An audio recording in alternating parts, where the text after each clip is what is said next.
خلق اللہ مقادیر الخلائق قبل ان يخلق السماوات والارض ب50,000 سنہ۔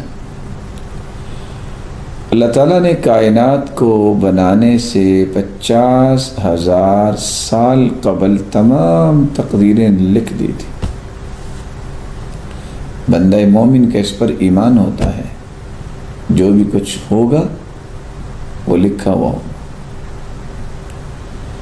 اس ایمان کے بعد تقوی کی ایک کیفیت اس کے اندر آ جائے، اور تقوی کی عمارت 4 پلرز پہ کھڑی ہوتی ہے۔ الخوف من الجلیل، اس کے اندر خوف صرف ایک اللہ کا، والعمل بالتنزیل، اور اس کی زندگی کے لیل و نہار وحی کے تابع ہوں، والقناعۃ بالقلیل، جو کچھ اللہ نے عطا کیا ہے اس پہ قناعت کر لے، والتزود لیوم الرحیل، اور آخرت کی تیاری کرنا، موت کی تیاری کرنا۔ یہ 4 چیزیں جب انسان کے اندر آ جائے تو وہ متقی بنتا ہے۔ اور 6 چیزیں جس کا تذکرہ میں نے پہلے کیا کہ اللہ پر ایمان، فرشتوں پر ایمان، رسولوں اور کتابوں پر، اور آخرت اور تقدیر پر ایمان، یہ 10 چیزیں جس انسان کے اندر آئیں اس کو ولی کہتے ہیں۔ اور اللہ کے ولیوں پہ نہ دنیا میں کوئی خوف ہوتا ہے اور نہ آخرت میں کوئی خوف ہوگا۔ آج کل جو پوری امت کے لیے خوف کی کیفیت بن چکی ہے، اس خوف کے متعلق شریعت ہمیں رہنمائی کیا دیتی ہے، اور بینگ اے مسلم کیا میرے اور آپ کے اندر ایسا خوف ہونا چاہیے، اور اس خوف سے نکلنے کے لیے امت کے سامنے کون سی راہیں ہیں جن کو اختیار کرنے سے اس خوف سے نکل سکتی ہے۔ یہی چند باتیں آج ہماری گفتگو کا محور ہوں گی۔ سب سے پہلی بات، خوف جو ہے، امام ابن رجب حنبلی رحمۃ اللہ علیہ فرماتے ہیں اس کے 3 درجات ہیں۔ اللہ تعالیٰ کا خوف جب انسان کے اندر آ جائے کہ وہ فرائض کی پابندی کر لے، اور جن چیزوں کو اللہ نے حرام کہہ دیا ہے اس سے اجتناب کرے، تو یہ خوف بہت اچھا ہے۔ اگر اس سے زیادہ خوف ہو جائے کہ جس سے انسان نوافل اور اللہ تعالیٰ کے عبادت میں اور آگے بڑھے، تو یہ بھی اچھا ہے، یہ اس سے بھی اچھا ہے۔ لیکن اگر خوف کا یہ درجہ بن جائے کہ انسان اس خوف کی وجہ سے بیمار ہو جائے، یا اس کو وہم ہو جائے، یا اسے موت نظر آ رہی ہے، جس کے نتیجے میں نہ فرائض کی پابندی کر رہا ہے، نہ اس سے نوافل پڑھے جا رہے ہیں، وہ کانپتا ہی پھر رہا ہے، تو یہ خوف شریعت میں کوئی بھی مستحسن نہیں ہے۔ اس لیے قرآن کہتا ہے فاتقوا اللہ ما استطعتم، تم اللہ تعالیٰ سے اتنا ہی ڈرو جتنی تمہاری طاقت ہے۔ امام ابن تیمیہ رحمۃ اللہ علیہ فرماتے ہیں کہ خوف کا اصل مقصود تو یہ ہے کہ اللہ کے قریب ہونا۔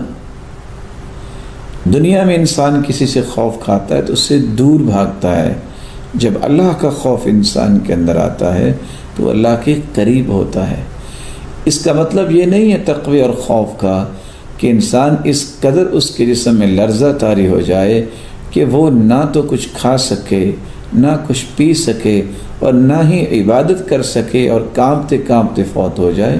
یہ خوف کی کوئی ایسی کیفیت نہیں ہے جس کو شریعت نے اچھا کہا۔ اس لیے علماء نے خوف کی بنیادی طور پہ 5 قسمیں بیان کی۔ ایک طبعی خوف ہے، جیسے انسان دشمن سے ڈرتا ہے، جیسے انسان پانی میں ڈوبنے سے ڈرتا ہے، جیسے انسان کسی دیوار کے نیچے آنے سے ڈرتا ہے، کسی درندے سے ڈرتا ہے، ظاہری طور پہ جس کا نقصان نظر آ رہا ہے اس سے ڈرتا ہے۔ یہ انسانی طبیعت میں اللہ نے خوف رکھا ہے، یہ قابل مذمت نہیں ہے۔ موسیٰ علیہ الصلوۃ والسلام جب انہوں نے دیکھا کہ وہ لاٹھی پھینکی ہے تو وہ سانپ بن گیا ہے تو وہ بھی خوف زدہ ہو گیا. تو یہ انسان کے ایمان میں خلل پیدا نہیں کرتا. یہ طبعی خوف ہر انسان میں اللہ نے رکھا ہے. خوف کی دوسری قسم ہے وہمی خوف، جس کا کوئی سبب نہیں ہوتا، یا اگر سبب ہو بھی تو بہت کمزور ہوتا ہے. یہ جو خوف وہمی ہوتا ہے، ایسے نہ ہو جائے، پتہ نہیں ایسے ہو گیا تو کیا بنے گا، یہ مذموم خوف ہے.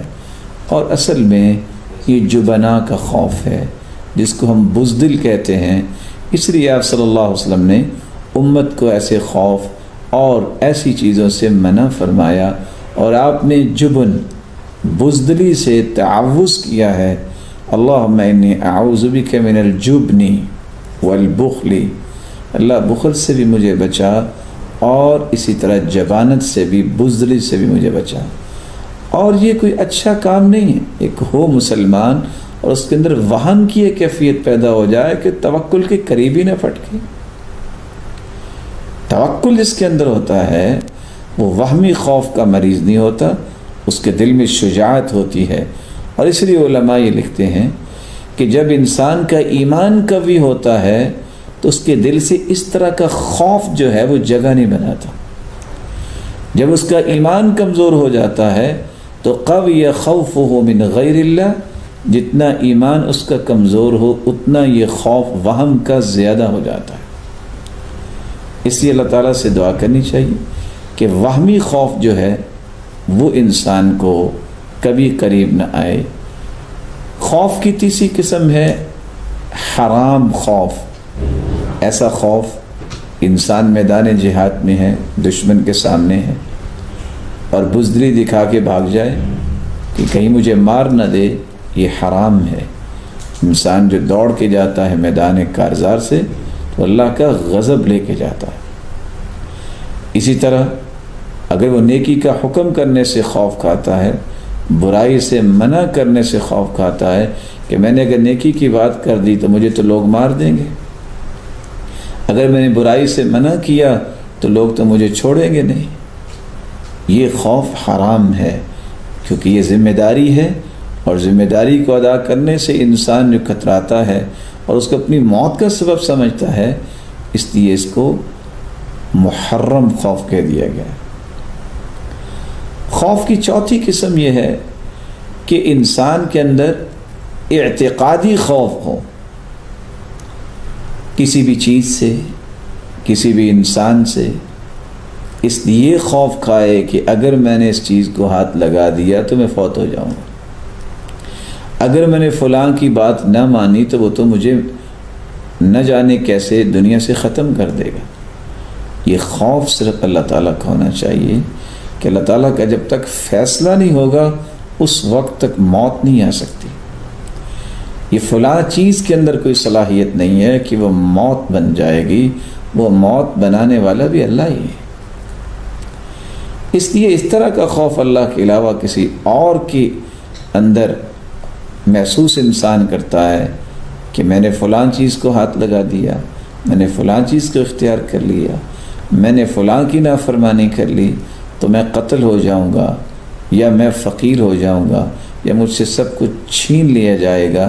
یہ ذات صرف اللہ تعالیٰ کی ہے جس کے بارے میں انسان کے دل میں خوف ہونا چاہیے، اور یہ خوف عبادت ہے، اور یہ عبادت صرف اللہ کے لیے کی جا سکتی. خوف کی پانچویں کیفیت یہ ہے کہ اللہ تعالیٰ کی وعیدوں سے خوف کھانا کہ اگر یہ کام کیا تو اس کے نتیجے میں یہ عذاب ملے گا. ایسا خوف انسان کے اندر جب آ جاتا ہے تو یہی خوف انسان کا بہترین ایمان کی نشانی ہے. اس لیے کبھی بھی انسان کو اس بارے میں پریشان نہیں ہونا چاہیے. ہاں، جو اللہ تعالیٰ نے عذاب کی باتیں کی ہیں اس سے تو انسان کو خوف کھانا ہی چاہیے کہ اگر میں نے ایسا نہ کیا تو مجھے یہ بھگتنا پڑے گا. تو ان پانچ قسم کے خوف کو اگر سامنے رکھے تو امت اس وقت اس خوف میں مبتلا ہے. نہ تو وہ اللہ کی وعیدوں سے ڈر رہی ہے کہ اگر چوری کریں گے تو یہ ہوگا، دھوکہ دیں گے تو یہ ہوگا، کسی کو قتل کریں گے تو یہ ہوگا. اس طرح کا تو خوف ہی نہیں ہے. یہاں دو قسم کا خوف غالب آ رہا ہے معاشرے میں، اگر ایسا ہو گیا تو میں تو مر جاؤں گا، یا وہمی خوف انسان کے اندر آ رہا ہے۔ باقی ہر انسان کے اندر جو ہے طبعی خوف ہوتا ہے، اس کی کوئی بات نہیں ہے، لیکن وہم ہو جانا اور اللہ ذوالجلال کے فیصلے کے سوا کسی اور سے اس طرح ڈرنا کہ یہ موت اس کے سبب ہو جائے گی، یہ خوف ایک مسلمان کے اندر نہیں ہونا چاہیے۔ اور یہ یقین کرنا چاہیے کہ 50,000 سال قبل انسانیت کی تخلیق کی اللہ نے تقدیریں لکھ دی ہیں۔ اگر موت لکھی ہے میری تو تقدیر میں بھی لکھی ہے۔ اگر موت مجھے آنی ہے تو 1 منٹ بھی پہلے نہیں آئے گی، نہ 1 منٹ بعد میں آئے گی۔ اذا جاء اجلہ فلا یستأخرون ساعة ولا یستقدمون۔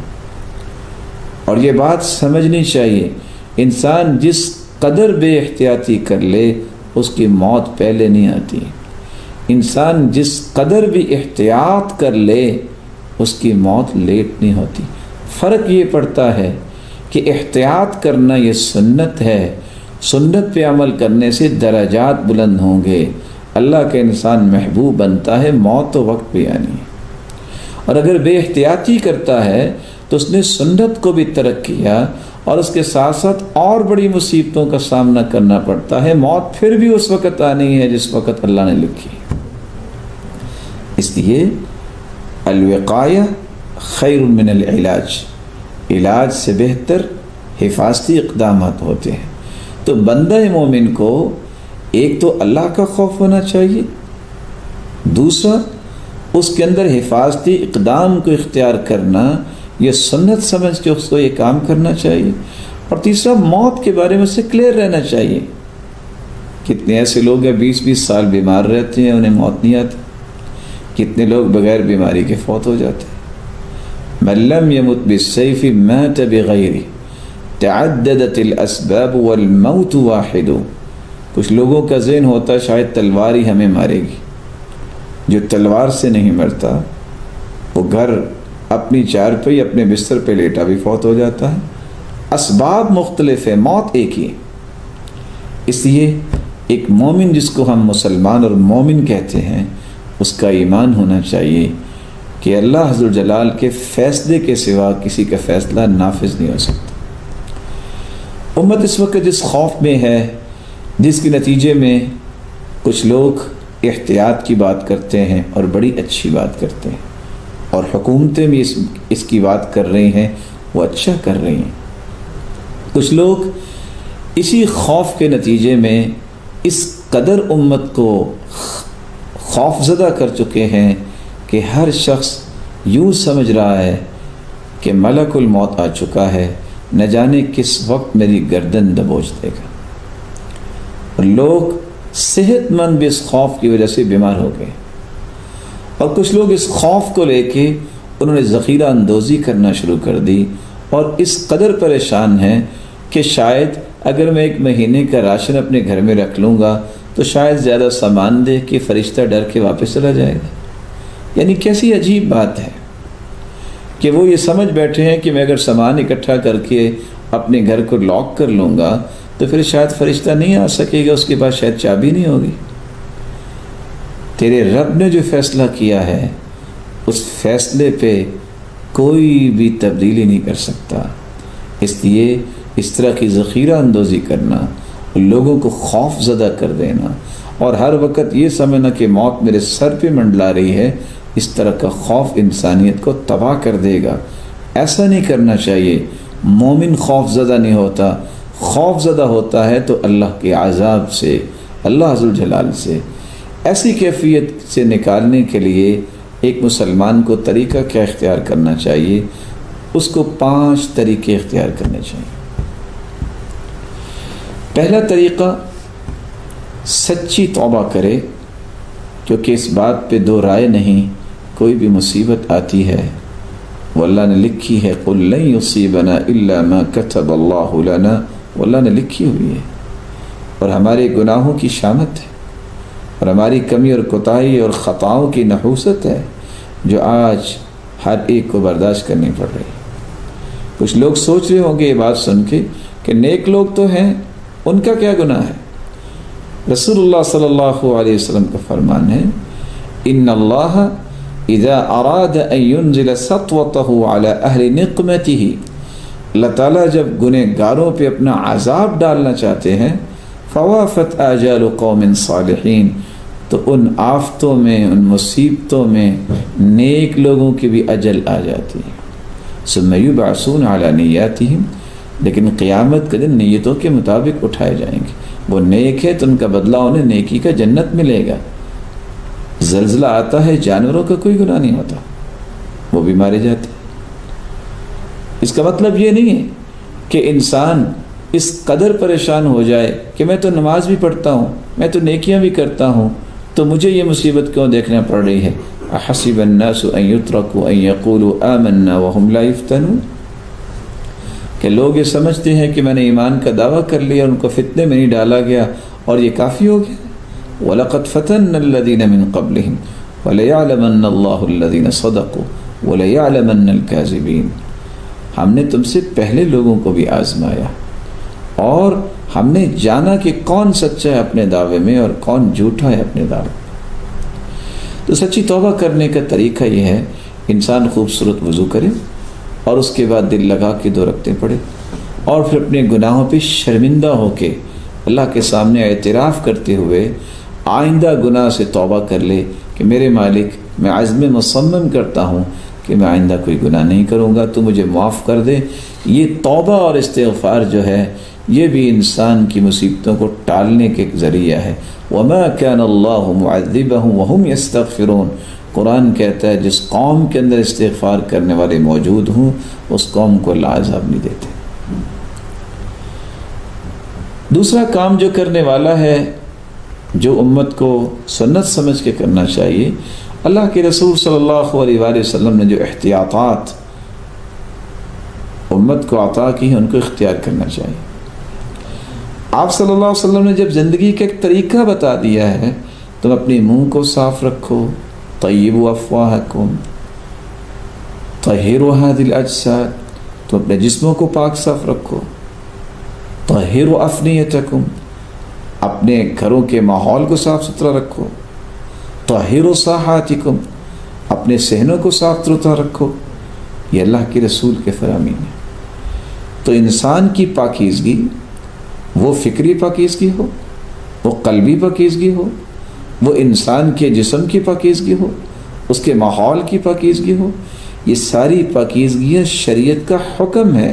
الطہور شطر الایمان کا آخر کوئی معنی ہے کہ صفائی اور ستھرائی اور پاکیزگی یہ آدھا ایمان ہے۔ بار بار کلی کرنے کا حکم کیوں ہوا ہے؟ ہر وقت باوضو رہنے کی فضیلت کیوں آئی ہے؟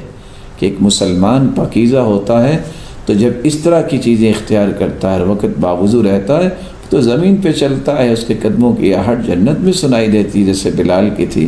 تو ایسے انسان اگر باوضو رہتا ہے تو رب تعالیٰ اسے بہت ساری مصیبتوں سے محفوظ فرما دیتے ہیں۔ رسول اللہ صلی اللہ علیہ وآلہ وسلم نے یہ جو احتیاطات دی ہیں، ان احتیاطات کے ساتھ اگر ڈاکٹر اس بات کا مشورہ دیتے ہیں، ان کا ایک تجربہ ہے کہ اس چیز سے بچو، تو بچنا چاہیے۔ علاج سنت ہے، دوائی لینا سنت ہے، لیکن اس علاج اور دوائی سے پہلے اپنے آپ کو اس طرف لے جانا کہ میں احتیاط کر لوں، یہ اس سے اچھا طریقہ ہے۔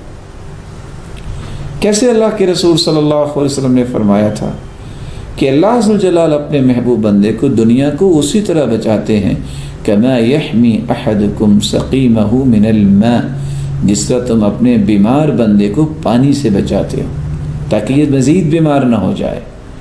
تو شریعت نے احتیاط بیان کی ہے۔ اگر ڈاکٹرز، اگر کوئی ذمہ دار آپ کو کہتا ہے کہ آپ احتیاط کریں تو آپ کو اس میں کوئی ضد نہیں کرنی چاہیے، اس احتیاط کو اختیار کرنا چاہیے۔ اور آپ صلی اللہ علیہ وسلم نے فرمایا تداووا ولا تتداووا بحرام، تم علاج کروایا کرو اور کسی حرام چیز سے علاج نہ کرواؤ، کیونکہ جس چیز کو اللہ نے حرام کہہ دیا ہے اس میں اللہ نے علاج نہیں رکھا، اس میں شفا نہیں رکھی۔ تو ہمیں ان ہدایات کو کبھی بھی پس پش نہیں ڈالنا چاہیے، لیکن ان ہدایات کی روشنی میں اپنے آپ کو گھائل بھی نہیں کرنا چاہیے کہ اس قدر خوف زدہ ہو جائیں کہ پتہ نہیں موت آئی کہ آئی۔ احتیاط کو سنت سمجھ کے اختیار کیا جائے۔ تیسرا کام جس سے امت کو نکلنا چاہیے اور نکلنے کے لیے تیسرا کام کرنا چاہیے اس خوف کی کیفیت سے، نمازوں کی پابندی کریں، ایسے کام کریں جس سے اللہ تعالیٰ کی ضمانت ملتی ہے، اللہ تعالیٰ کی امانت ملتی ہے۔ کس طرح انسانوں کو آج روک لیا جاتا ہے کہ ان کا مشاہدہ کیا جائے یہ بیمار ہیں کہ نہیں بیمار، ایسی جگہوں پہ روک لیا جاتا ہے۔ تو اللہ تعالیٰ نے بہت بڑی امان گاہ رکھی ہے، وہ ہے نماز۔ من صلی الصبح فهو فی ذمۃ اللہ فلا تخفر اللہ فی عہدی، جو فجر کی نماز با جماعت ادا کرتا ہے وہ اللہ کی حفاظت اور ضمانت میں چلا جاتا ہے۔ جو گھر میں داخل ہوتا ہے سلام کہتا ہے وہ اللہ کی ضمانت میں ہوتا ہے۔ جو اگر دین کے لیے نکلتا ہے تو اللہ کی ضمانت میں ہوتا ہے۔ اس لیے سلام کہنا اس کو کبھی نہ چھوڑے، نماز با جماعت کو کبھی نہ چھوڑے۔ ہاں اگر کیفیت ایسی بن جاتی ہے، اللہ تعالی ہم سب کو محفوظ فرمائے کہ اس طرح وبا کے پھیلنے کا ایک بات ہوتی ہے کہ کہیں کسی کو نقصان نہ ہو، تو مسجد میں آپ بہت لوگ اکٹھے نہ ہوں، تو اس پہ بھی غور کرنے کی ضرورت ہے۔ اگرچہ مسجدوں کو بند نہیں کرنا چاہیے، لیکن اگر ایسی کیفیت پیدا ہو جائے، اور یہ آج نہیں پہلے بھی اس طرح کی کیفیات پیدا ہوئیں اور لوگ اس قدر پریشان ہوئے، راوی بیان کرتے ہیں، امام ابن کثیر لکھتے ہیں کہ جب ایک مرتبہ طاعون کی بیماری لگی تو 3 دن کے اندر ہر روز 70,000 لاشیں اٹھتی تھیں، ان کو کوئی سنبھالنے والا نہیں تھا، مسجد ویران ہو گئی تھی، کوئی مسجد میں نظر نہیں آتا تھا۔ تو ویسے مساجد کو بند نہ کیا جائے، لیکن اگر اس طرح کی اچانک سے وبا پھیلتی ہے تو احتیاط کرنے میں کوئی حرج نہیں، کیونکہ مسجد میں جانا خود ایک علاج ہے۔ اللہ کے سامنے جب انسان گرتا ہے تو اللہ عز و جلال کی رحمت کا نزول ہوتا ہے۔ اور راوی بیان کرتے ہیں کہ جب طاعون کی بیماری آئی تو ہم اپنے گھروں کو چھوڑ کے، بچوں کو چھوڑ کے اللہ کے گھر میں ڈیرا لگا لیا تھا، جس کے 2 فائدے ہیں۔ موت تو گھر میں بھی آنی ہے، یہاں بھی آئے گی اللہ کے گھر میں۔ دوسرا یہ ہے کہ اللہ کے سامنے سجدہ ریز ہوں گے تو ہم اللہ عز و جلال کی رحمت کے مستحق قرار پائیں گے۔ چوتھا کام جو کرنے والا ہے وہ ہے انسان کو اللہ کے رسول صلی اللہ علیہ وسلم کی سکھائی ہوئی دعائیں جو ہے وہ صبح و شام ان کو معمول بنانا چاہیے۔ مثال کے طور پہ ایک دعا ہے، سنن ابی داود کی روایت ہے، جو 3 مرتبہ صبح اور 3 مرتبہ شام کو یہ دعا پڑھ لیتا ہے تو اس کو کبھی بھی کوئی اچانک بلا نہیں پہنچے گی۔ بسم اللہ الذی لا یضر مع اسمہ شیء فی الارض ولا فی السماء وهو السمیع العلیم۔ اسی طرح رسول اللہ صلی اللہ علیہ وسلم نے فرمایا، صحیح مسلم کی روایت ہے کہ انسان جہاں بھی رہتا ہے، کہیں رکتا ہے، پڑاؤ ڈالتا ہے، یہ دعا اگر پڑھ لے، اعوذ بکلمات اللہ التامات من شر ما خلق لم يضره شیء حتى يرتحل من منزله ذلك، جب تک یہ دعا پڑھ کے جہاں بھی رہے گا دنیا کی کوئی بھی چیز اسے نقصان نہیں دے سکتی۔ اسی طرح تیسری دعا جو انسان کو معمول بنانا چاہیے، کسی کو غم آئے، بیماری آئے، کوئی بیماری، سقم نکرہ ہے، والنکرۃ تدل علی العموم، کوئی بھی بیماری ہو، انسان پہ کوئی سختی آ گئی ہے، کسی فکر میں مبتلا ہے، تو یہ دعا پڑھ لے، اللہ اللہ ربی لا اشرک بہ شیئا۔ صحیح الجامع کی روایت ہے، اس دعا پڑھنے والے کو رب تعالیٰ سختیوں سے ہی بچاتے ہیں اور فکر اور غم اور بیماریوں میں اس سے دور فرما دیتے ہیں۔ چوتھی دعا جو رسول اللہ صلی اللہ علیہ وسلم کثرت سے پڑھا کرتے تھے، جامع ترمذی کی روایت ہے، یا حی یا قیوم برحمتک استغیث۔ پانچویں دعا جو اللہ عز و جلال نے قرآن میں اتاری ہے، یہ وہ دعا ہے جو سیدنا یونس علیہ السلام نے 3 اندھیروں میں کی تھی، رات کا اندھیرا، پانی کا اندھیرا اور مچھلی کے پیٹ کا اندھیرا۔ امت اس وقت خوف اور پریشانی کے اندھیروں میں ڈوب چکی ہے۔ اگر یونس علیہ السلام یہ دعا پڑھیں، لا الہ الا انت سبحانک انی کنت من الظالمین، یہ دعا پڑھیں، اللہ تینوں اندھیروں سے نکال کے انہیں لے آئیں۔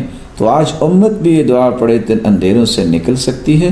اور حدیث کے آخر میں لفظ بھی یہ ہے، لم يدع بها رجل قط الا استجاب اللہ له، جس مصیبت کے لیے انسان یہ دعا پڑھتا ہے اللہ ذوالجلال اس مصیبت کو اس سے دور فرما دیتے ہیں۔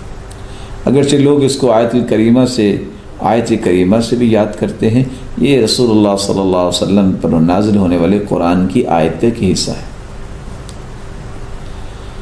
چھٹی دعا جو ہمیں پڑھنی چاہیے، اللہم عافنی فی بدنی، اللہم عافنی فی سمعی، اللہم عافنی فی بصری، میرے مالک مجھے بدنی اور سمعی اور بصری عافیتوں سے نواز دے۔ اور 3 مرتبہ صبح اور 3 مرتبہ جو شام پڑھتا ہے اللہ ذوالجلال اس کو محفوظ کر دیتے ہیں۔ لا الہ الا انت، اس دعا کے آخر میں یہ الفاظ ہیں، توحید کا کلمہ بھی یہ آنا چاہیے تاکہ اللہ کی توحید کو جو خالص کرتا ہے اللہ اسے امن دے دیتے ہیں۔ الذین آمنوا ولم یلبسوا ایمانہم بظلم اولئک لہم الامن فہم مہتدون، جو توحید کو خالص کرتے ہیں، شرک کی آمیزش نہیں کرتے، اللہ تعالیٰ انہیں امن سے نوازتے ہیں، ہر بیماری سے، ہر مصیبت سے، ہر دکھ پریشانی سے، اور ہدایت یافتہ بھی یہی لوگ ہیں۔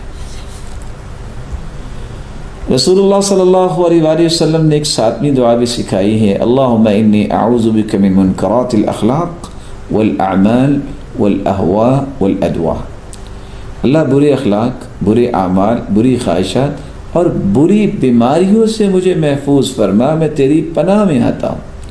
صحیح الجامع کی روایت ہے، اس دعا کو بھی یاد کر کے معمول بنانا چاہیے۔ اور 8ویں دعا، اللہم انی اعوذ بک من البرص والجنون والجزام ومن سیء الاسقام، اے اللہ برس کی بیماری سے، پاگل پن اور کوڑ سے اور تمام بری بیماریوں سے میں تیری پناہ مانگتا ہوں۔ اللہ کے رسول صلی اللہ علیہ وسلم یہ دعا بھی مانگا کرتے تھے، اللہم انی اعوذ بک من زوال نعمتک، اللہ جو نعمتیں ہیں مجھ سے زائل نہ کر دینا، صحت کی بھی نعمت ہے اللہ مجھ سے چھین نہ لینا، وتحول عافیتک، اور تو نے عافیت سے نوازا ہوا ہے یا اللہ اس کو تبدیل نہ کر دینا، وفجاءت نقمتک، اللہ اچانک کی سزا نہ مجھے دینا، وجمیع سخطک، تیری ہر قسم کی ناراضگی سے میں تیری پناہ مانگتا ہوں۔ یہ دعا بھی کرنی چاہیے جو صحیح مسلم کی روایت ہے۔ 10ویں دعا رسول اللہ صلی اللہ علیہ وسلم نے امت کو سکھائی ہے کہ جو شخص کسی بھی غم یا مصیبت میں یہ دعا پڑھ لیتا ہے، اللہم انی عبدک وابن عبدک وابن امتک ناصیتی بیدک ماض فی حکمک عدل فی قضاؤک اسألک بکل اسم هو لک سمیت به نفسک او علمته احدا من خلقک او انزلته في كتابك او علمته احدا من خلقك او استأثرت به في علم الغيب عندك ان تجعل القرآن العظيم ربيع قلبي ونور صدري وجلاء حزني وذهاب همي۔ اللہ کے رسول کا فرمان ہے، یہ دعا جو پڑھ لیتا ہے اللہ اس کے غم کو خوشی میں تبدیل فرما دیتے ہیں۔ کس قدر یہ خوبصورت دعا ہے جس سے انسان کا غم خوشی میں تبدیل ہو جاتا ہے۔ آج امت کس قدر غم میں چلی گئی ہے، اور آپ صلی اللہ علیہ وآلہ وسلم نے فرمایا یہ دعا بھی یاد ہونی چاہیے، جب بھی کسی بیمار کو دیکھو تو یہ پڑھنا چاہیے، الحمدللہ الذی عافانی مما ابتلاک به وفضلنی علی کثیر ممن خلق تفضیلا، اللہ تیری ہی تعریف ہے، تو نے مجھے عافیت میں رکھا ہے اس مصیبت سے جس میں اس نے تجھے مبتلا کیا ہے۔ جب اس کو دیکھ کے پڑھے جو انسان بیچارہ بیمار ہے اللہ اس کو بھی صحت دے، اور اے اللہ تو نے مجھے کتنی فضیلت سے نوازا ہے۔ یہ دعا پڑھنے والا اللہ ذوالجلال کے ہاں اتنا محفوظ ہو جاتا ہے کہ رب تعالی اس کو اس بیماری سے محفوظ فرما دیتے ہیں جس بیماری والے کو دیکھ کے انسان یہ دعا پڑھتا ہے تو اللہ ذوالجلال اس کو اس بیماری سے محفوظ فرما دیتے ہیں۔ 5واں کام جو کرنے والا ہے، میں پھر اس کی طرف آؤں گا کہ امت کے اندر یقین کی کیفیت ختم ہوتی جا رہی ہے، اور اللہ کے رسول صلی اللہ علیہ وسلم نے فرمایا تھا صلاح اول هذه الامه بالزہد والیقین ویہلک آخرها بالبخل والامل، پہلی امت کی اصلاح ہوئی تو ان کے اندر زہد تھا اور یقین تھا. امت کے آخری لوگ جو ہیں وہ اگر ہلاک ہوں گے تو بخیلی کی وجہ سے اور لمبی امیدوں کی وجہ سے.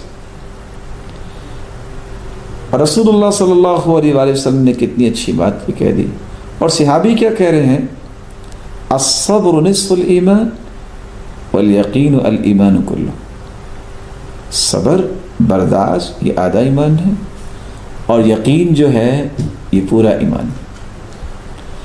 اس لیے تو یقین کو ایمان والوں کی بنیادی صفت بیان کیا گیا ہے. وبالآخرۃ ہم یوقنون. بلکہ یقین جو ہے یہ تو ایمان کے اضافے کا باعث ہے.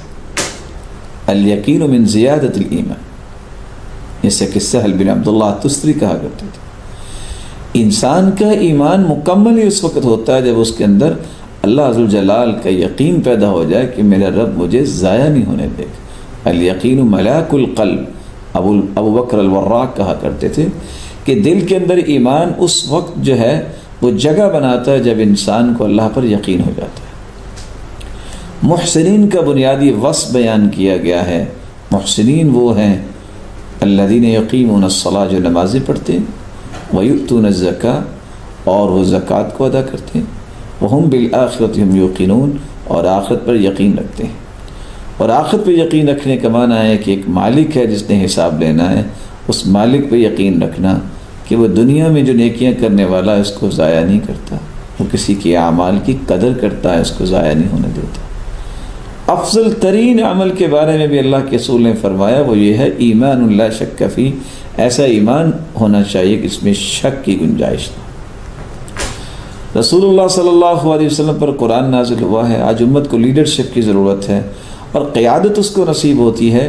وَجَعَلْنَا مِنْهُمْ أَئِمَّةً يَهْدُونَ بِأَمْرِنَا لَمَّا صَبَرُوا وَكَانُوا بِآيَاتِنَا يُوقِنُونَ. جن کے اندر صبر اور برداشت ہوتی ہے اور جو یقین رکھتے ہیں اللہ تعالیٰ قیادت انہیں نصیب کرتے ہیں. اور امام ابن تیمیہ رحمۃ اللہ علیہ اس لیے کہا کرتے تھے بالصبر والیقین تنال الامامۃ فی الدین. برداشت اور یقین یہ انسان کو دنیا میں دین کا ایک لیڈر بنا دیتے. اور رسول اللہ صلی اللہ علیہ وسلم نے اس لیے تو امت کی رہنمائی کی کہ تم جب تک یقین سے نہیں مانگو گے اللہ تعالیٰ سے اس وقت تک تمہاری دعا قبول نہیں ہوگی. ادعوا اللہ وانتم موقنون بالاجابہ. یقین جب انسان کو اللہ تعالیٰ پہ ہو جائے وہ لا الہ الا اللہ، اشہد ان لا الہ الا اللہ وان محمد الرسول اللہ یقین کے ساتھ پڑھ لے تو یہ کلمہ اس قدر عظیم ہے. یرجع ذلک الی قلب موقن الا غفر اللہ لها. اللہ اس کے گناہوں کو معاف کر دیتے. یہ یقین ہی انسان کو قبر میں فائدہ دے گا. یقین والا ہی صحیح جواب دے پائے گا. اور فرشتے خود کہیں گے کہ تم نے یہ جو اچھے جواب دیے ہیں تم یقین کے ساتھ زندہ تھے اور آج یقین نے تمہیں فائدہ دے دیا. علی الیقین کنت وعلیہ مت وعلیہ تبعث. یقین کی زندگی گزارنے والے تم یقین پر ہی فوت ہوئے تھے اور قیامت کو اس یقین پر ہی اٹھائے جاؤ گے. اس لیے رسول اللہ صلی اللہ علیہ وآلہ وسلم نے فرمایا کہ جس شخص کے اندر یقین آ جاتا ہے وہ جنت میں جائے گا. آج مجھے اور آپ کو یہ یقین ہونا چاہیے کہ جو میرے رب نے لکھا ہے وہ ہونا ہے. ضروری نہیں کہ یہ وبا ہر ایک کو پہنچے گی، اور ضروری نہیں کہ جن کو یہ وبا پہنچے وہ فوت ہی ہو جائیں گے، اور ضروری نہیں ہے کہ جن کو وبا نہیں پہنچے گی وہ زندہ رہیں گے. فیصلہ پھر بھی اللہ کا ہوگا. کتنے ایسے لوگ فوت ہو جائیں گے جن کو وبا پہنچی نہیں ہوگی. کتنے ایسے لوگ ٹھیک ہو چکے ہیں جن کو یہ کرونا وائرس کی پریشانی تھی اللہ نے ان کو صحت یاب کر دیا. اس لیے رسول اللہ صلی اللہ علیہ وسلم ہر مجلس میں جب بیٹھتے تو اٹھ کے یہ دعا کیا کرتے تھے اللہم اقسم لنا من خشیتک ما تحول به بیننا وبین معصیتک ومن طاعتک ما تبلغنا به جنتک ومن اليقین ما تهون به علينا مصائب الدنيا ومتعنا اللهم بأسماعنا وأبصارنا وقواتنا أبدا ما أبقيتنا واجعله الوارث منا واجعل ثأرنا على من ظلمنا وانصرنا على من عادانا ولا تجعل مصيبتنا في ديننا ولا تجعل الدنيا أكبر همنا ولا مبلغ علمنا ولا إلى النار مصيرنا ولا تسلط علينا من لا يرحمنا. یہاں ایک سوال چھوٹا سا پیدا ہوتا ہے کہ مجھے کیسے پہچان ہوگی کہ میرے اندر یقین آ گیا. فیروز آبادی لکھتے ہیں کہ انسان کو یقین کی 3 علامتیں تلاش کرنی چاہیے. جب انسان کے اندر یقین آ جائے اللہ تعالیٰ کی ذات کا تو قلت مخالطۃ الناس فی العشرہ، وہ پھر لوگوں کے ساتھ اتنا جو ہے وہ اٹیچ نہیں ہوتا، اس کا تعلق پھر اللہ کے ساتھ ہوتا ہے. کہتا ہے میرے مالک نے کرنا ہے، لوگ کچھ نہیں کر سکتے. ترک المدح لهم فی العطیہ، کوئی اس کی تعریف کرے یا نہ کرے اس کو کبھی پریشانی نہیں ہوتی، یہ اس کے یقین کی کیفیت ہے. التنزہ عن ذمهم عند المنع، اگر لوگ اسے کچھ بھی نہیں دیتے تو وہ کبھی کسی کی مذمت نہیں کرتا، کسی کے بارے میں زبان نہیں کھولتا، یہ اس کے یقین کی نشانی ہے. اس لیے قرآن مجید میں اللہ تعالیٰ نے یقین والوں کے اوصاف رکھے ہیں. ان اوصاف کو ضرور سمجھنا چاہیے اور مجھے اور آپ کو یہ دیکھنا چاہیے کہ کیا یہ یقین کی کیفیت میرے اور آپ کے اندر ہے. اہل یقین کی سب سے پہلی صفت قرآن نے بیان کی ہے کہ وہ غیب پر ایمان لاتے ہیں. آج ٹیبلٹ اور کیپسول اور ویکسین اور طرح طرح کی چیزیں میں نظر آتی ہیں، اس پہ تو ایمان ہوتا ہے کہ اس سے بچ جائیں گے، میں ماسک پہن لوں گا اس سے بچ جاؤں گا. اللہ پہ بھی یقین ہونا چاہیے، وہ بچائے گا. اور تعجب کی بات یہ ہے 350 سے 400 کے قریب لوگ بھی آج جہاز میں بیٹھتے ہیں بڑی فلائٹس میں، اور پائلٹ نظر نہیں آ رہا ہوتا، سب اپنی جانیں اس کے سپرد کر کے سو جاتے ہیں. اور اللہ ذوالجلال پہ یقین نہیں کہ اللہ ذوالجلال مجھے بچائے گا، اور اس قدر خوف کی کیفیت میں کہ پتہ نہیں ہوگا کیا ہوگا، وہی ہوگا جو میرے رب نے لکھا. کچھ لوگوں کا ذہن ہوتا ہے اگر ایسے کر لیا تو پھر میں بچ جاؤں گا، نہیں، پھر بھی اللہ بچائے گا. علاج کر لو گے اور علاج کے لیے جاؤ گے پھر بھی اللہ بچائے گا. فیصلہ اللہ کا نافذ ہونا ہے. اور صفت یہ ہے مومن کی کہ وہ قضاء و قدر پر ایمان لاتا ہے. اللہ نے جو فیصلہ کر دیا ہے وہی نافذ ہونا ہے، کبھی کسی اور کا فیصلہ نافذ نہیں ہوگا. اللہ ذوالجلال مدبر الکون ہے، جس کے بارے میں لکھ دیا ہے کہ اس نے فوت ہونا ہے، اس نے فوت ہونا ہے. دنیا جہان کے علاج کروا لے. اور جس کے بارے میں لکھا ہے کہ نہیں ہونا، اس کی زندگی اور بھی ہے، جو مرضی اس کو بیماری لگ جائے، جو مرضی اس کو ہو جائے، اللہ اسے موت نہیں دیں گے. اللہ تعالیٰ کے فیصلے اٹل ہیں. یقین کرنے والوں کی دوسری صفت یہ ہوتی ہے کہ ان کو یہ یقین ہوتا ہے کہ پوری کائنات کو چلانے والے تو اللہ تعالیٰ ہے.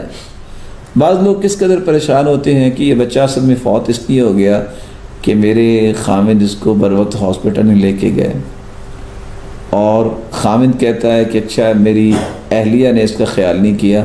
اچھا اہلیہ خیال کرتی تو فرشتے نے خوف زدہ ہو جانا تھا کہ چلو یہ خیال کر رہی تو میں نہیں جاتا، ملک الموت واپس چلا جاتا.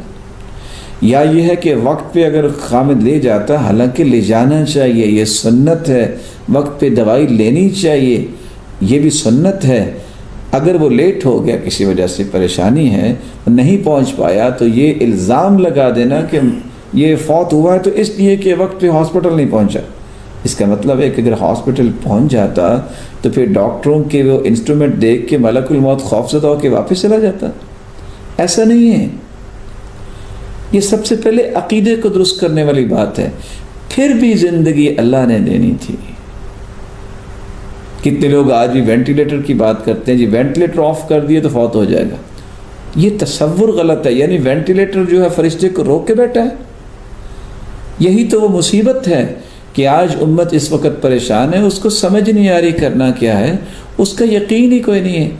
یہ انسٹرومنٹ پہ، یہ چھوٹی چھوٹی چیزوں پہ وہ اعتماد کر بیٹھا کہ یہ بچائیں گی. یہ کیسے بچائیں گی؟ ڈاکٹرز بچائیں گے. ڈاکٹر بڑے بڑے نیک ڈاکٹر ہیں، اللہ تعالیٰ سب کو سلامت رکھے، سب کی حفاظت فرمائے.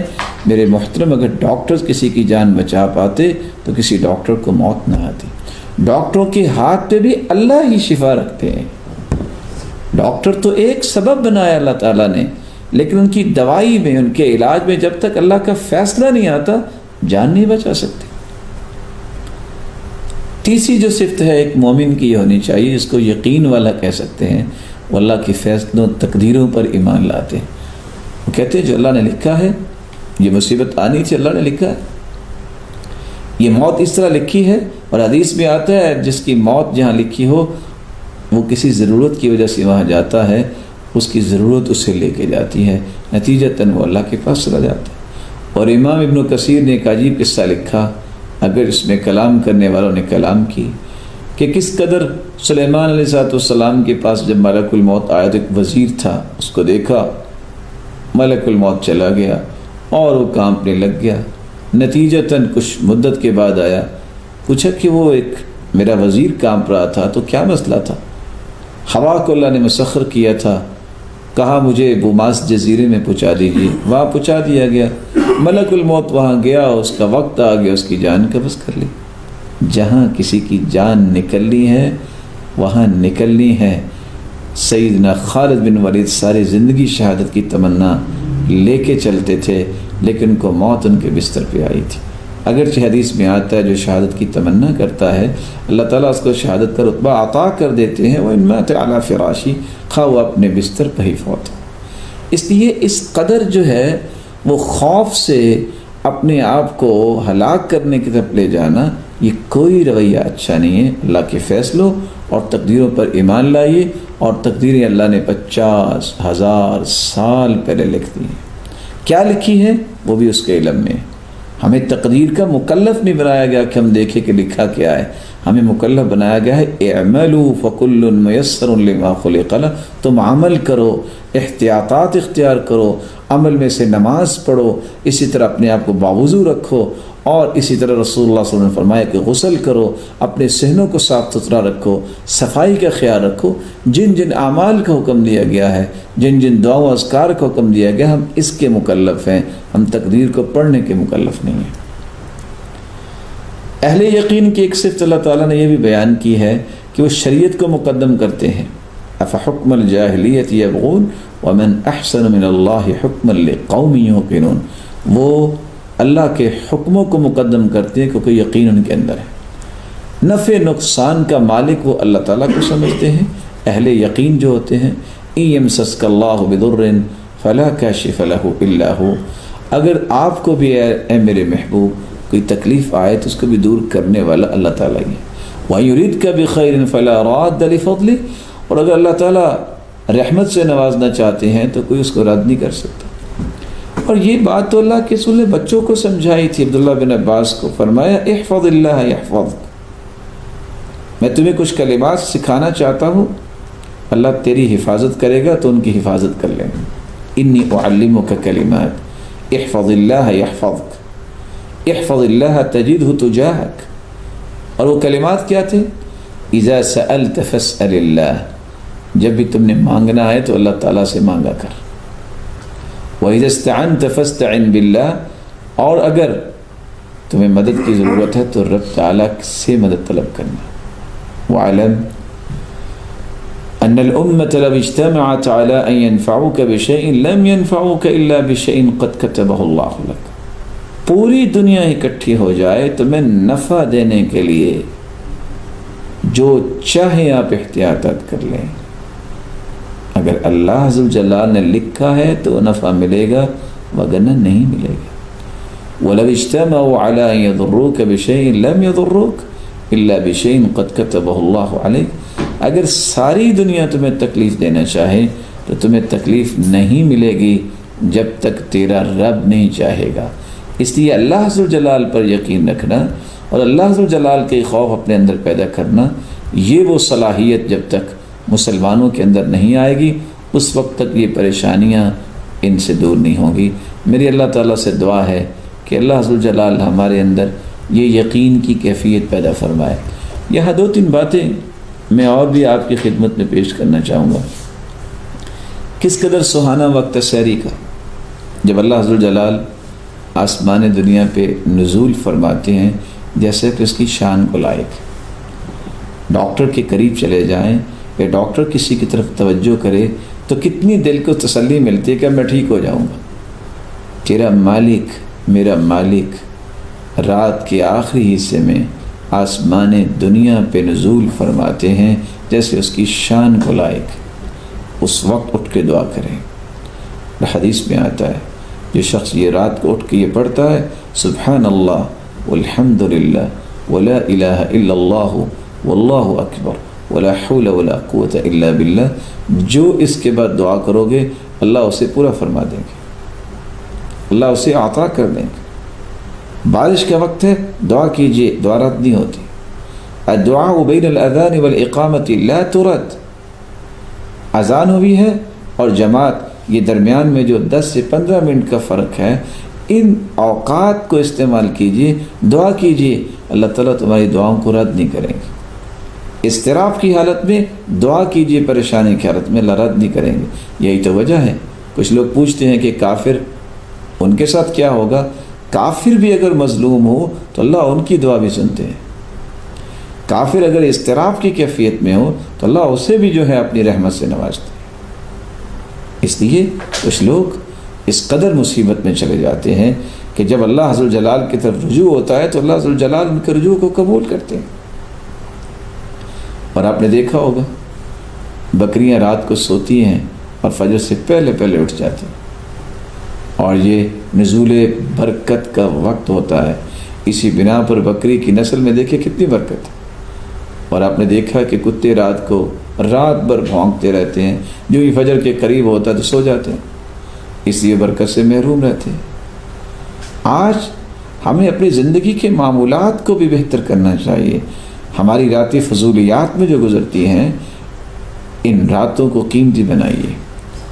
جاگنا ہے تہجد پڑھیے، قرآن پڑھیے، دعا کیجیے، اور صبح کے وقت لوگ سو جاتے ہیں۔ رسول اللہ صلی اللہ علیہ وآلہ وسلم کے بتائے ہوئے اس فرمان کو بھی یاد رکھنا چاہیے، اور وہ کیا ہے؟ بورک لامتی فی بکورہا، اللہ تعالیٰ نے میری امت کے صبح کے وقت میں برکت ڈال دی ہے۔ امام قرطبی نے ایک بہت خوبصورت بات لکھی ہے کہ جس شہر میں 4 قسم کے لوگ ہوں اللہ تعالیٰ ان کو بلاؤں سے محفوظ کر دیتے ہیں۔ ان کی کتاب ہے الجامع لاحکام القرآن۔ نمبر 1، امام عادل لا یظلم، عادل بادشاہ جس جگہ ہو، ظلم نہ کرتا ہو، وہاں بلائیں نہیں آئیں گی۔ عالم علی سبیل الہدی، ایسا عالم جو لوگوں کو صحیح راستہ دکھانے والا ہو، اللہ تعالیٰ ان لوگوں کو بھی محفوظ فرماتے ہیں بلاؤں سے۔ ومشائخ یأمرون بالمعروف وینہون عن المنکر ویحرضون علی طلب العلم والقرآن، ایسے نیک لوگ جو نیکی کا حکم کرتے ہیں، برائی سے منع کرتے ہیں، اور لوگوں کو طلب علم اور قرآن پہ ابھارتے ہیں کہ قرآن پڑھو، علم کی طرف آؤ، اللہ تعالیٰ ایسے لوگوں کو بھی بلاؤں سے محفوظ فرماتے ہیں۔ اور چوتھی بات امام قرطبی نے لکھی ہے وَنِسَاؤُهُمْ مَسْتُورَاتٍ لَا يَتَبَرَّجْنَ تَبَرُّجَ الْجَاهِلِيَّةِ الْأُولَى، ایسی عورتیں جس علاقے کے اندر باپردہ عورتیں ہوں اور بے پردگی پھیلانے والی نہیں ہیں، اللہ تعالیٰ ایسی قوم کو بھی محفوظ فرماتے ہیں۔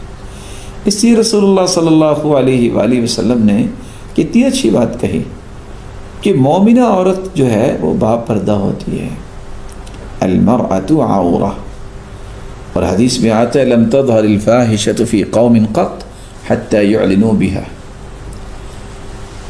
جس قوم کے اندر فحاشی اور یعنی عام ہو جائے، یہاں تک کہ اعلان ہو جائے، الا فشا فیہم الطاعون والاوجاع التي لم تكن مضت في اسلافهم الذين مضوا، اس قوم کے اندر پھر طاعون آتی ہے جہاں اس طرح کی کیفیت بے پردگی کی اور فحاشی اور یعنی کی ہو جائے اور اعلانیہ طور پہ ہو جائے، اور ایسی ایسی دردیں اور بیماریاں آتی ہیں جو پہلے امت نے ان کے بارے میں کبھی سنا نہیں ہوگا۔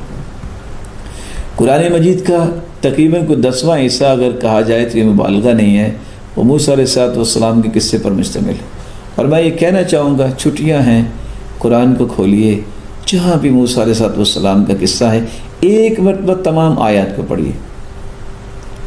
تمام پاروں میں اللہ تعالیٰ نے موسیٰ علیہ السلام کا قصہ، اس کے کچھ پہلو ضرور پیش کیے۔ کیا کمال کا انداز ہے، قیامت تک انسانیت کے لیے ہدایت کا سامان اللہ تعالیٰ نے اس میں رکھ دیا ہے۔ فرعونیوں پر اللہ تعالیٰ نے کیسے جب ان کی کرتوتوں کے سبب قحط سالی کا عذاب آیا اور بے بس ہو گیا تو انہوں نے موسیٰ علیہ السلام سے کیا کہا تھا؟ اللہ سے دعا کیجیے یہ عذاب دور ہو جائے۔ قحط سالی کا جو ہی عذاب ختم ہو گیا تو پھر نافرمان ہو گئے۔ اللہ نے پھر سیلاب اور بارشیں اور طرح طرح کی مصیبتیں ان کو دی اور سب کچھ تباہ ہو گیا۔ پھر جب وہ بے بس ہوئے تو پھر کہنے لگے دعا کر دیں طوفانی عذاب سے اللہ بچا دے۔ اللہ نے پھر بچا دیا۔ پھر وہ اترانے لگے، فخر کرنے لگے اور سوچنے لگے بارشیں تو ختم ہو ہی جاتی ہیں۔ اور کس طرح اللہ عز و جلال نے دوبارہ ان کو مصیبت ڈالی، ہری بھری فصلوں پر ٹڈیوں کا حملہ ہو گیا جس سے فصلیں تباہ ہو گئی۔ جب یہ ٹڈیوں سے اپنی فصلیں بچانے میں مکمل طور پہ ناکام ہو گئے تو پھر کہنے لگے اللہ سے دعائی کر دیجیے یہ عذاب ختم ہو جائے۔ یہ عذاب ختم ہو گیا جب دعا کی۔ نتیجتاً کیا ہوا؟ کس طرح انہوں نے ان فصلوں کو جلدی جلدی بوریوں میں بند کیا ہوگا، محفوظ کیا ہوگا، گوداموں میں بھی رکھا۔ جو اب کیا ہوگا؟ اللہ تعالیٰ نے کس انداز سے ان کو ایک نئی آفت دی، اور کھانے پینے کا جو سامان تھا اس کے اندر خرابی کیسے آ گئی، اللہ نے کیڑے مکوڑے چھوڑ دی۔ اصل میں وہ اپنی غلطیوں سے باز نہیں آتے تھے، دعا کروا لیتے۔ کس طرح گوداموں میں پڑے غلوں کی بوریوں کو اللہ تعالیٰ نے گھن لگا دیا، کیڑے مکوڑے اس میں آ گئے، جوئیں ان کو پڑ گئی، کس طرح بستر کالے کیڑوں سے بھر جاتے تھے۔ جب اس چیز میں بھی ناکام ہو گئے کہ کیسے اس کا حل کریں تو پھر بے بسی کے عالم انہوں نے کہا تھا کہ دعا کر دیں۔ اللہ تعالیٰ نے ان کو پھر مہربانی سے نوازا، پھر وہ سرکش ہو گئے۔ پھر اللہ تعالیٰ نے باران پر مینڈکوں کا عذاب نازل کیا۔ کس طرح ان کے اوپر مینڈکوں کا عذاب آ گیا، کھانا کھانے لگتے تو لقمے کی جگہ پہ کیا آ جاتا تھا؟ لکھنے والے تو یہ لکھتے ہیں کہ مینڈک ان کے منہ میں آ جاتا تھا۔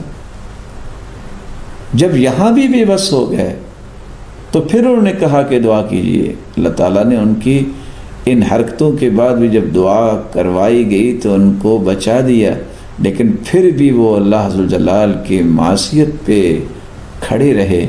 اللہ عز و جلال نے کس طرح کھانے والی چیزوں میں خون میں تبدیل کر دیا۔ اب اس کا کوئی حل نہیں تھا۔ اس بے بسی کے عالم میں پھر وہ موسیٰ علیہ السلام کی طرف دعا کے لیے گئے تھے۔ تو اس سارے قصے سے جو بات ہمیں سمجھ آتی ہے وہ دو باتیں ہیں کہ اللہ کے سامنے گڑ گڑا کے پوری امت کو رونا چاہیے، استغفار کرنا چاہیے، اجتماعی توبہ کی ضرورت ہے، اور آئندہ سے اس بات کا فیصلہ کرنا چاہیے کہ یا اللہ ہم سے چاہتے نہ چاہتے جو گناہوں میں ہیں، آئندہ سے ہم گناہوں سے بچیں گے تو رب تعالیٰ اپنی رحمت سے نواز دیں گے۔ ہمیں یقین ہونا چاہیے، اس پر اعتقاد رکھنا چاہیے، وہ کسی کو ضائع نہیں کرتا۔ اس لیے اللہ عز و جلال سے دعا ہے اللہ عز و جلال ہمیں اس ذمہ داری کو بھی سمجھنے کی توفیق عطا فرمائے کہ ہمیں اس عذاب سے بچنے کی ایک کوشش یہ ہے جو عذاب آنے والا ہے، جو آ چکا ہے کچھ جگہوں پہ، کہ اللہ عز و جلال سے توبہ کریں ہم اجتماعی طور پہ، اور اللہ عز و جلال کے عذاب کو دور کرنے کی یہ گزارش اللہ تعالیٰ سے کریں۔ میرا مالک حفاظت فرمائے گا۔ اس لیے میں یہ سمجھتا ہوں جب تک ہم گناہ نہیں چھوڑتے اور اس طرح کی دعائیں نہیں کرتے تو ہمیں کوئی زیادہ پر امید نہیں ہونا چاہیے۔ جب ہم گناہ چھوڑ دیں گے، اللہ سے سچے وعدے کر لیں گے اور اس کے ساتھ ساتھ اللہ تعالیٰ سے اجتماعی طور پہ دعائیں کریں گے اور سب مل کے توبہ کریں گے کہ ہر شخص یہ کہے کہ کہیں میرے گناہوں کی وجہ سے ایسا تو نہیں ہو رہا، کہیں میرے گناہوں کی وجہ سے ایسا تو نہیں ہو رہا، تو رب تعالیٰ پھر اپنی رحمت کا نزول فرمائیں گے۔ علماء یہ لکھتے ہیں کہ تاریخ کے اندر ایسی ایسی طاعون کی بیماریاں آئی ہیں۔ 6 ہجری کو طاعون شیروہ جو ہے، اور اسی طرح 18 کو طاعون امواس تھی، اور اس طرح طاعون الجارف جو ہے یہ 69 ہجری کو ہوئی، اور طاعون الفتیات اور طاعون الاشراف جو ہے یہ 89 ہجری کو ہوئی۔ اور آپ حیران ہوں گے یہ بات سن کے، ابو الحسن المدائنی کہتے ہیں کہ اس قدر یہ طاعون تھی کہ عبداللہ بن زبیر کے صحابی کے زمانے میں بھی یہ طاعون کی بیماری جب آئی تو ہر 3 دن یہ اس طرح ہوا، ہر دن میں 70,000 لوگ مرتے تھے۔ اور انس بن مالک رضی اللہ تعالیٰ عنہ بھی اور اس طرح ان کی اولاد کے 83 بیٹے بیٹیاں جو ان کی نسل کے تھے وہ اسی تعاون کی وجہ سے فوت ہوئے تھے. جیسے کہ امام مسلم رحمہ اللہ تعالی ان کی جو صحیح مسلم کی شرح لکھی امام نووی نے، انہوں نے اس بات کا تذکرہ کیا. اور 449 ہجری میں جب ایک وبا پھیلی، کیسی وبا؟ اس قدر بھوک ہوگی دنیا میں کہ لوگ اس وقت مردار کھانے پہ تیار ہو گئے اور کچھ کھانے کو ملتا ہی نہیں تھا. بہت بڑی آگ لگی، امت کو سمجھ نہیں آ رہی تھی کیا کرنا ہے. لیکن یہ ساری مصیبت، یہاں تک کہ لکھنے والوں نے تو بڑی عجیب بات لکھ دی. ابن کثیر نے البدایہ والنہایہ میں لکھا ہے بہت بڑی آگ لگی اور بہت لوگ جو ہے وہ جل گئے، بہت چیزیں جل گئیں اور لوگ اس بات پہ تیار ہو گیا کہ وہ قبروں کو اکھاڑیں. تو اللہ تعالیٰ نے پھر کیسے یہ مصیبت دور کی؟ غنی لوگوں نے صدقہ کیا، لوگ جو ہے نمازوں کے لیے مسجدوں کی طرف دوڑے. وَكَسَّرُوا آلَاتَ الطَّرْفِ، اور گانے اور باجے اس طرح کے جتنے آلات ان کو توڑ دیا گیا. وَأَرَاقُ الْخُمُورِ، اور جتنی شراب تھی اس کو بہا دیا گیا. تو اللہ ذو الجلال نے یہ مصیبت ان سے دور کر دی. امام ذہبی رحمۃ اللہ علیہ فرماتے ہیں کہ 448 میں بھی مصر اور اندلس کے اندر قحط اور وبا ایسی آئی کہ حتیٰ بقیت المساجد مغلقہ بلا مصلین، اس قدر لوگ مرتے تھے کہ مسجد ویران تھی، مسجد میں کوئی آتا ہی نہیں تھا. جیسے کہ سیر اعلام النبلاء میں امام ذہبی نے نقل کیا ہے. اور اس سال کو عام الجوع الکبیر کہا گیا تھا کہ ایسا سال جس میں ایسی بھوک آئی ہے کہ جو لوگوں سے برداشت نہیں ہو سکی. لیکن یہاں رک کے میں ایک اور بات بھی کہنا چاہوں گا. پتہ نہیں کس طرح وہ بیٹھ کے لوگ لکھ لیتے ہیں، اس قدر مایوس امت کو کرتے ہیں، اس قدر جو امت کے عقائد کو بگاڑ دیتے ہیں. بس جی اللہ ہم پہ ناراض ہو گیا ہے، مسجدوں نے ہمیں دھتکار دیا ہے، کعبہ اس وقت بڑا غمگین ہے، پتہ نہیں کیا کیا. یہ شیطانی منہج ہے جن لوگوں نے اختیار کیا ہے. اور میں نے شیطانی منہج کیوں کہا ہے؟ یہ علماء نے لکھا ہے کہ اللہ کی رحمت سے مایوس کرنے والا جو ہے وہ کون ہے؟ وہ شیطان ہے. وَمَن يَقْنَطُ مِن رَحْمَةِ رَبِّهِ إِلَّا الضَّالُّونَ، گمراہ لوگ اللہ کی رحمت سے نا امید ہوتے ہیں، اور کبیرہ گناہ ہے اللہ کی رحمت سے نا امید ہونا. إِنَّهُ لَا يَيْأَسُ مِن رَوْحِ اللَّهِ إِلَّا الْقَوْمُ الْكَافِرُونَ، کافر لوگ مایوس ہوتے ہیں اس لیے تو خودکشیاں کرتے ہیں. مسلمان مایوس نہیں ہوتا. اگر کرونا وائرس یہ اللہ عز و جلال کے لشکروں میں سے ایک لشکر ہے، یہ تو جھنجھوڑنے کے لیے اس طرح کی مصیبتیں آتی ہیں کہ لوٹ آؤ، پلٹ آؤ. وہ دوبارہ ہم سے کچھ سننا چاہتا ہے کہ ہم نے توبہ کر لی، ہم زیادہ اچھے طریقے سے زندگی گزاریں گے. اور اللہ تعالیٰ نے اس کا علاج بھی امت کو بتا دیا ہے. یہ اذکار کیجئے، احتیاطات کیجئے. دیکھیے عمر رضی اللہ تعالیٰ عنہ کے زمانے میں طاعون پھیلی. کون تھے؟ جنتی تھے. فرمایا لو کان بعدی نبی لکان عمر، اگر میرے بعد کوئی نبی ہوتا تو وہ عمر ہوتا. تو کیا انہوں نے کہا تھا کہ اب جو ہے اللہ تعالیٰ کا غضب آیا ہے اس لیے ایسا ہوا ہے؟ اللہ تعالیٰ کا فیصلہ ہے. رسول اکرم صلی اللہ علیہ وسلم کے زمانے میں کس طرح شیب ابی طالب میں 3 سال تک محصور ہو گئے، کس قدر لوگ جو ہے پتے کھا کے گزارا کرتے تھے. تو کیا اس وقت آپ کیا کہیں گے کہ اللہ تعالیٰ ناراض ہو گئے تھے؟ یہ اللہ ذو الجلال کے فیصلے ہیں. اللہ ذو الجلال کی رحمت اس کے غضب پہ حاوی ہے. اس سے لوگوں کو اس بارے میں نا امید کر دینا کہ اصل میں مسجدیں کب جو ہے وہ بند ہوتی ہیں، مسجدوں نے کیسے دھتکار دیا ہے، زمین بھی رو رہی ہے اور بیت اللہ بھی رو رہا ہے، اس طرح کی باتیں کر کے امت کو نا امید کر دینا اللہ تعالیٰ کی رحمت سے، یہ بہت بڑا جرم ہے. اللہ کی رحمت کی امید دلانی چاہیے. اللہ ذو الجلال تو چاہتے ہیں کہ سچی دعائیں کریں، سچی توبہ کر لیں اور دوبارہ میری طرف آ جائیں، اور اللہ ذو الجلال اپنی رحمت کا نزول فرما دیں گے. اور اللہ ذو الجلال پر ایمان لانے والا جو ہے وہ کبھی بھی اس کی رحمت سے مایوس نہیں ہوتا. اور حدیث کے الفاظ ہے وَرَحْمَتِي وَسِعَتْ كُلَّ شَيْءٍ، میری رحمت، قرآن کی آیت ہے وَرَحْمَتِي وَسِعَتْ كُلَّ شَيْءٍ، ہر چیز پہ میری رحمت وسیع ہے. اور ان رحمتی تغلب غضبی، میری رحمت میرے غصے پہ غالب آ گئی ہے. علماء یہ لکھتے ہیں کہ ایک وقت ایسا بھی آیا جہاں اس طرح کی وبا پھیلی اور اس قدر لوگ مرے کہ ہر روز کو لاشیں اٹھانے کے لیے نہیں تھا. تیار ہوتا تھا کہ اس قدر لاشیں ہوتی. تو وقت کے خلیفہ نے علماء کو جمع کیا اور فیصلہ کیا گیا کہ اگر اس مصیبت سے جان چھڑانی ہے تو 2 کام کرنے پڑیں گے.